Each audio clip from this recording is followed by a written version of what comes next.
তাড়াহুড়ো করবেন না, তাহলে কোরআন আমাদের জন্য বদদোয়া করবে। তাড়াহুড়ো করবেন তারাবির নামাজে।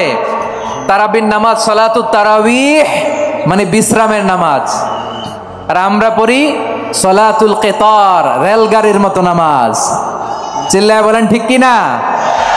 না, এরকম করবেন না। ইমাম সাহেবদেরকে আশ্বস্ত করুন যে ইমাম সাহেবরা আমরা পিছনে আসি আপনাদের সাথে, আপনি আস্তে আস্তে পড়েন, তার তিলের সাথে পড়েন, ধীরস্থির ভাবে তারাবির সালাত পড়বেন। সারা বছর এই সুযোগ হয় না, দাঁড়িয়ে কোরআন শোনার এরকম আয়োজন ব্যবস্থাপনা সারা বছর আর আমরা পাই বলেন তো না।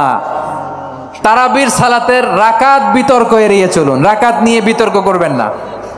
8 রাকাত 20 রাকাত নিয়ে যে মারামারি এই দেশে, এটা শয়তানের ফন্দি। চিল্লায় বলেন এটা কার ফন্দি? আমরা 20 রাকাত পড়ি, আপনারা হয়তো 8 রাকাত পড়েন, কোনো অসুবিধা নাই।